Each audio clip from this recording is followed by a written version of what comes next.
It's my favorite night on TV. It's Tuesday, and decision day is finally here for the couples on Married at First Sight.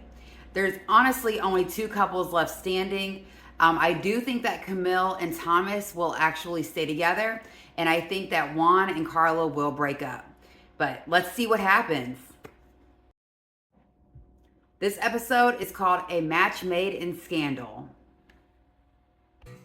The episode is starting, and Madison and Alan are meeting with each other for the first time since she said that she has feelings for David. Madison's attitude towards Alan is just so icky. She literally is just like, I'm saying I'm sorry. There's nothing else I can say. Let's get this over with. Like, where's the empathy, girl? Where is the empathy? Where is the sense of compassion and real apologies? Because right now you're giving cold-hearted B feelings, and I don't like it. I feel like you and David are a match made in heaven, and I hope that you guys live not so happily ever after. The experts just asked her, so are you going to continue to pursue this connection that you have with David? And she was like, possibly. But like, why not call a spade, as she said earlier? Like, yes, girl, she's definitely going to go forward with being with David. She has a connection with him. And the only reason that she's trying to say, I don't know, or she's trying to tiptoe around the situation is because she doesn't want the judges or the experts to dislike her just as much as Alan does. But Alan, low-key, is coming at her full force with no F's given. And I know that he's hurt, but, you know, it's a coping mechanism. Some people say no feels, F you, over and done, and that's just the way that they move on. I do feel like the way that she came at him originally, like in the apologetic stage, was super wrong. I think that she should have came in really being more sincere, and then Alan would have maybe given her a little bit more of what she was looking for. But yeah, no, situation's dead and it's OV. So they're definitely getting a divorce. I could be wrong, but at one of the after party shows, David and Madison were on an episode together, and his hair was braided, and it was giving me like Madison did my hair vibes. So I definitely think that they end up being together without a doubt. We'll find out at the reunion, if they have a reunion, which I'm sure that they will, but I would bet money that they're still together. So the experts just told them, like, you guys are divorced. We wish you the best. Goodbye. And now they're in their confessionals. And Madison's like, well, I thought that he would at least grant me the decency of looking me in my face. But girl, you literally cheated on him with his friend. And you played in his face for weeks. You literally told this man everything you didn't like about him, including his teeth, his style, his attitude. And then you want to say, oh, well, I thought that he would like respect me enough to look me in my face during this. You didn't respect him. You didn't give him any type of decency. You didn't give him any type of truth. You literally played in this man's face for weeks. And honestly, she even admitted that she would have continued to play in his face if David wouldn't have had this stupid text message. I also dislike that she says, well, it is what it is. Like, that saying is so dismissive. It literally drives me crazy when I hear people say it. Like, girl, it is what it is because you caused it to be that way. Not that I would completely trust the experts again, but I wonder, since this was a failed relationship, if they'll give him like free dating advice, or they'll like try to hook him up again and for free. Because I'm sure that they have to pay for this to begin with, and then they go on the show, and then that probably gets reimbursed since they're like on the show, you know. But I wonder if they're gonna like help him try to find love, because Alan still wants to find love. And if you're a single gal in Chicago, Illinois, hit Alan up, because the man deserves somebody that's just as good as he is. They just cut to a scene with Carla, and she's pretty much saying that Juan has been closed off this entire time, and that they are not like vulnerable enough with each other to even express how they feel about each other. She said that if he was to say that she was attractive or that he wanted to continue to build with her, that would be good enough for her to possibly stay in the relationship. But I do not think that they're going to make it. I think that they're just friend zones. So I also feel like something has changed in Carla. Like, her mood is like very calm, chill, and she's always been like hippie-like, but I feel like she's even calmer than she normally is. It's kind of weird. This is totally a side note, but Chicago is the beautifulest city in the entire world. Period. It is breathtaking. I interned there in college, and seeing this on TV, just it is absolutely beautiful. I love that there's a river in the middle of it. I love that Lake Michigan is right there. All of the skyscrapers are beautiful. The architecture is beautiful. Just Chicago is where it's at. And if you are not from the Midwest, or if you even are from the Midwest and you've never been to Chicago, put it on your bucket list. It is something that is breathtaking, and you need to see it in real life. And if you can, get a hotel or an Airbnb that has a city view. The food is good. Cannabis is legal. It's just a win, win, win, win, win. Go Chicago. It's cold though.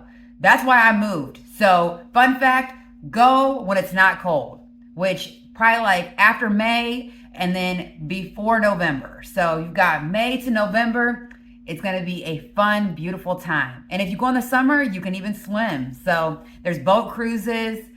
This is a whole plug, and no one's even sponsoring me, but go to Chicago. It's a vibe. Now we're going to see Michelle and David. And Michelle walked in, and girl, the body is bodying. She's on that revenge mode. She's like, hey, I'm going to show you exactly what you lost, even though you never had me to begin with.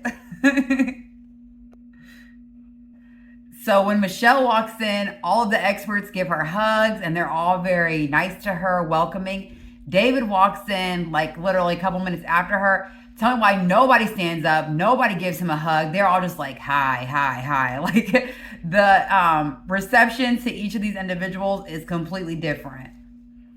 And I see why though, because the catch is that I don't feel like David feels like he did anything wrong at all. And I'm sure that during this, he's going to act like, well, she didn't want to give me a chance, and Madison gave me everything that Michelle was not giving me. So what did you expect me to do? Well, I expected you to end the relationship. If I was an expert, that's what I would say. You can easily say, hey, you're not giving me what I want. I'm tired of you. I am ready to go find something else with someone else.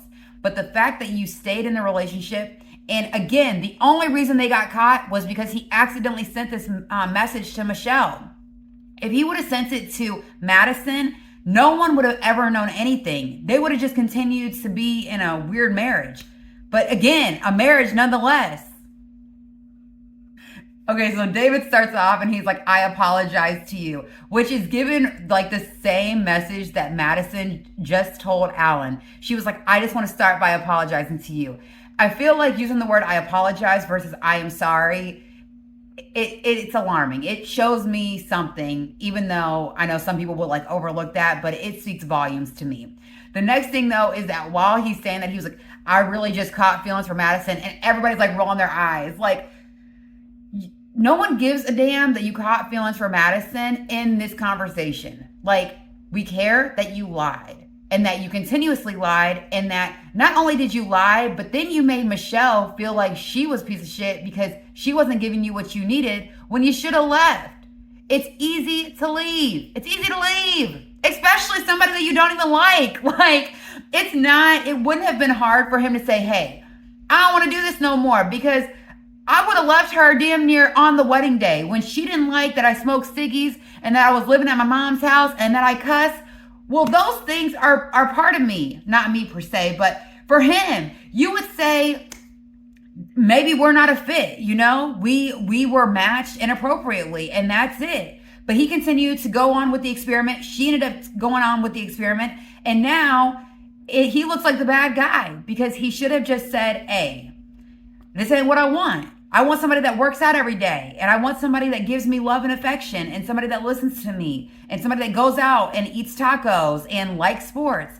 Like, there are numerous boxes that Madison checks off that Michelle didn't. So why stay? So when I first seen David, I actually thought he was attractive, but getting to know him on this show and seeing the way that he reacts while he's under pressure is like, it disgusts me. I literally cannot stand him.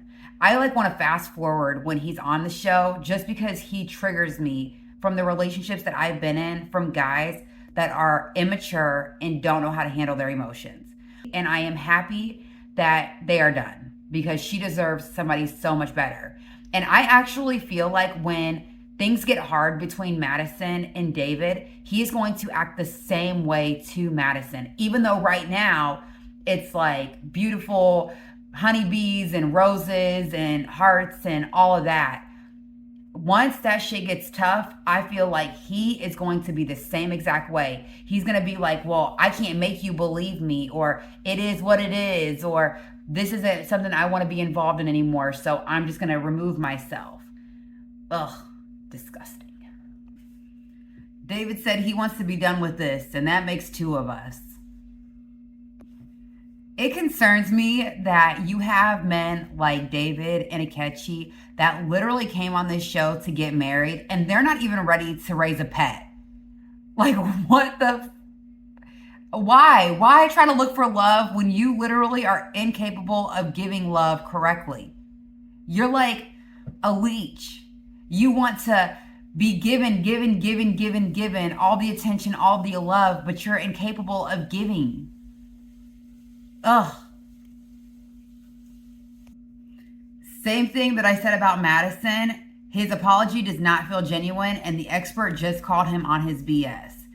He wants someone else to take accountability for his own problems without seeing that he is the problem. Wow. He is outrageous. It's like, pity me, pity me, pity me. He literally was telling her, oh, you didn't care about me because you never asked how my day was, blah, blah, blah, blah, blah. And she was like, I did care about you. I just didn't ask you how your day was, but I still stayed in this marriage. I was loyal to you. I was respectful to you. I cared. And then so she says, did you care about me? And he says, no, I didn't care about you. Like, what the F? You are such a fuckboy. You're literally trash. Throw it in the trash, yo. You're a lame. You're a lame. You're a lame. You're a lame. I'm glad that he's honest, but honestly, his honesty sucks.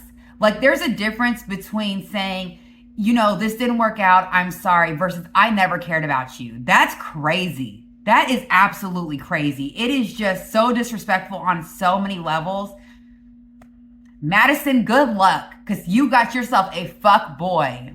Literally, he is a adult child. You are going to be feeling just like Michelle is eventually. Please catch that. Shortly after he says that he didn't care, then he takes his wedding ring off and then he puts it on the table just to add salt on the wound. Like, you're lame, you're hurtful, you're disrespectful. I literally think that you are not ready for marriage, David. I know I don't know you, but from what I can see, it does not take an expert to see that you are immature and you need to go back to learning how to treat people with respect. Where I'm from, we say you are a loser. So they have agreed that they wanted to get a divorce, which I think that we figured that out at the retreat house. And the expert literally just told David to his face, I have lost all respect for you from the way that you have behaved. And she ain't alone. He's a POS. And Madison, girl, cannabis is legal in Chicago. And you are going to need it along with some shots. Because I guarantee you, it's going to be a roller coaster. I read yesterday on social media, who you marry is not who you divorce. And boy, if that ain't true for this couple. When David met Michelle, the man was googly eyes. He was 10 toes in. He was loyal. He was respectful. He was caring. He was lovable. Now this man is a POS. That's some straight talk to you. Who you marry is not who you divorce. So now that Michelle and David are broken up and Madison and Alan are broken up, now we have two couples left that are going to decide if they're going to stay together or not. And so the scene cut to Carla and Juan. And one thing I get from Carla is I once read, I don't want to have to love you less just because you're not giving me what I want. And I feel like that's how she is with Juan. Like, Juan does not want to give her himself completely. He doesn't want to let his walls down. And so she feels almost like she can't give exactly what she wants to give because she's not getting it back. And when he talks though, it's like he kind of says like, oh yeah, we make a good team, we're friends. But I don't feel like he feels like any real love towards her. It's weird to me that he kind of covers up the problem by just kind of saying like, "Oh yeah, we're good together. It's nice. We have a friendship." But is that enough? I don't think so. Now they've cut to Camille and Thomas, and one thing I notice about Thomas is that he like holds Camille's hand. He talks to her about his future. I really do think that Thomas likes her a lot. And I know that he's not exactly what Camille is used to, but sometimes getting what you're not used to is exactly what you need. I wish them all the best. Another green flag in their relationship is they say, "What are we doing?" It's not like, "What are you doing? What am I doing?" It's, "What are we doing?" It's that unity that they have that is needed in a strong relationship. I love it. So one red flag that I am seeing is that she wants him to be just straight up, tell her exactly what he wants to do after decision day, where he kind of is just like throwing things up in the air and seeing what happens. And I feel like that instability for her makes her question if she wants to continue to do this. And I don't blame her. I would want my man to say, "I want to live in your house and we'll rent my apartment out," or "I want you to live in my house and we'll rent your apartment out." Like, I want something that's set in concrete. And right now, it just seems like he doesn't really know what he wants to do. Hell to the no. They are literally showing David and Madison going on a date together. Like, what the F? He literally said he hasn't been on a date in a minute. But you literally just were on a date with Michelle. Like, you literally met her and they went on a couple dates. Like, what? One thing about them is when they're together, they're very happy together. They're smiley. It seems like it flows easy. They both love doing what each other loves to do. Yeah, I mean, they seem like a great fit for each other. I mean, I don't like either one of them anymore just because I feel the way that they treat people when it doesn't benefit them is just like shit, and I'm not a fan of that. But I think that they really have found the one that they were going to be with. I mean, well, only time will tell, but so far, they're two damn peas in a pod. Madison and him are like standing up they're on a date at a golf course and they're drinking. And she was like, "Cheers to being happy and blowing shit up along the way." Like, them being happy and not being considerate just gives me the ick. It is the night before decision night, and Juan is going to go back to his apartment, and Carla is going to stay at their apartment that they have together. And she's telling him that what they have is a very healthy relationship, but what they truly lack is intimacy. And Juan's response was that it just didn't feel organic to me. I don't understand that. That's like so weird to me that, like, what is causing him to have hesitation with not having sex with her? I don't know if you guys watch TLC, but there's a show called 90 Day Fiance, and Gino won't have sex with Jasmine. And this is what this is given. Like, what is happening right now? When guys don't want to have sex, I don't understand it. Like, I don't get it. I don't get it. Like, what is going on, yo? What is happening? His response is given red flags. He said she's too spiritual because she does like tarot card readings and she wants to do like yoga, and she's very big into like letting her heart lead her. But what? Like, I'm going to censor myself and not say what I'm thinking, but yo, run, Carla, run! Run, run, run! Mayday, mayday, mayday! So he's leaving right now. And one thing, again, no hugs, no nothing. They had like a dance party before he left. He was like doing like some weird disco moves. She's dancing on the couch. Like, you would think that they would have like a slow dance. They would be doing something, connecting each other. No, they are not. If they end up making it, then I don't know. I don't know what to tell myself. So night before decision night for Camille and Thomas looks sad. He looks like he is not wanting to leave her tonight. He said, "This is the first night that we have been separated in 2 months." And yo, he looks sad. And this is how Juan should have looked. Juan should have been like, "Damn, Carla, we've We've been riding hard for each other this entire time. Instead, he has a dance party to leave, like a celebration, whereas he looks like he's going to a damn funeral. And again, unlike Juan and Carla, Camille and Thomas leave with a hug and a kiss. I think that they're going to make it. I know I've already said it, but I think they will. It's going through a recap of everything from their wedding day to their current situation on decision day. And they're focused on Juan and Carla. And one thing is that Juan said is that she makes him feel insecure about their financial future because she quit her job in the middle of this, and then she also got rid of her apartment and has all of her stuff in a storage unit because she knew she was going to get married. So I think that that might be part of the reason.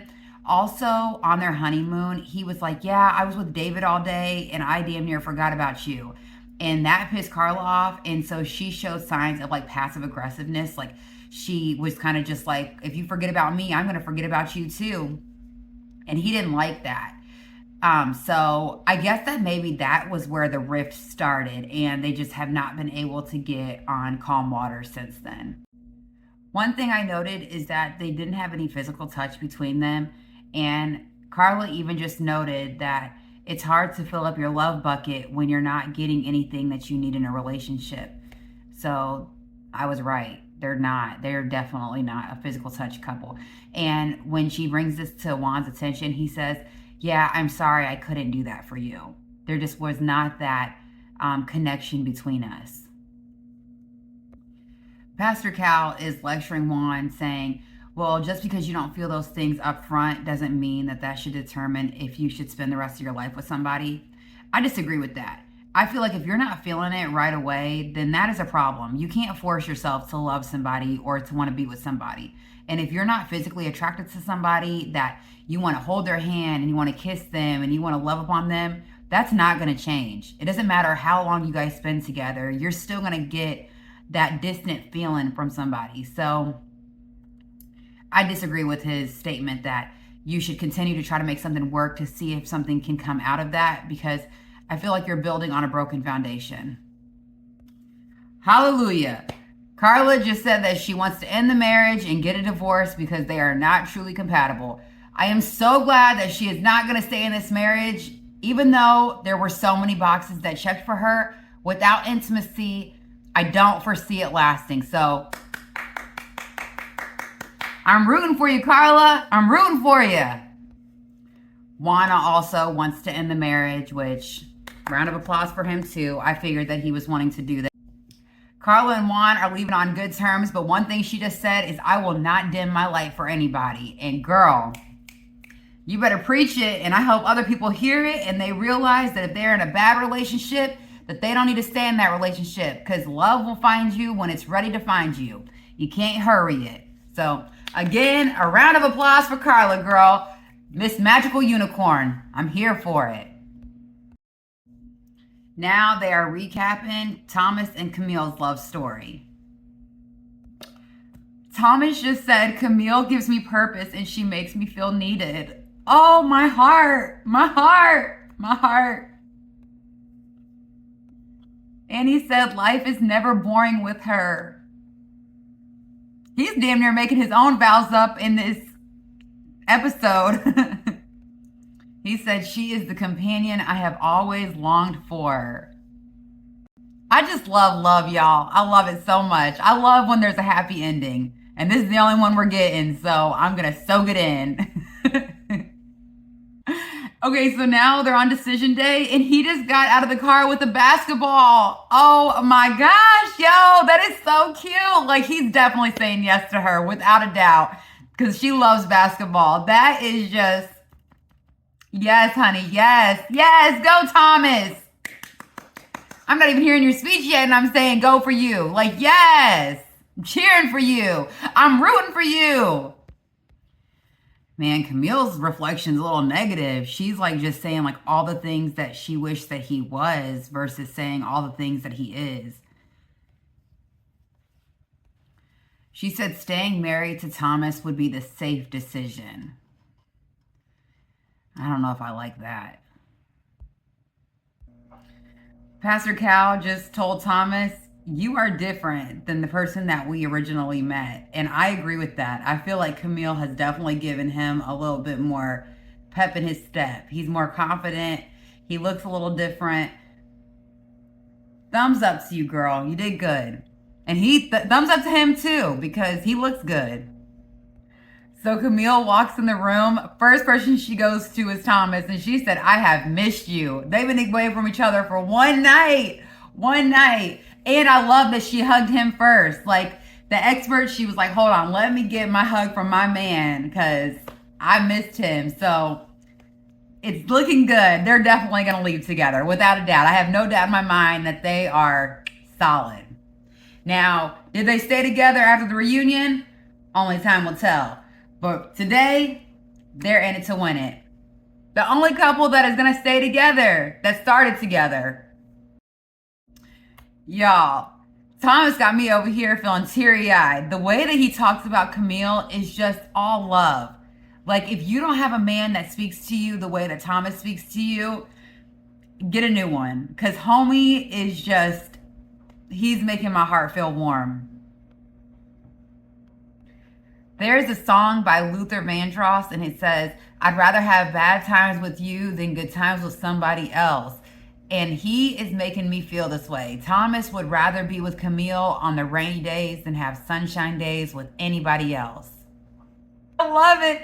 He just said that all of the time that they've been together has been worth it. And he brought out a basketball, and the basketball says, let's stay married.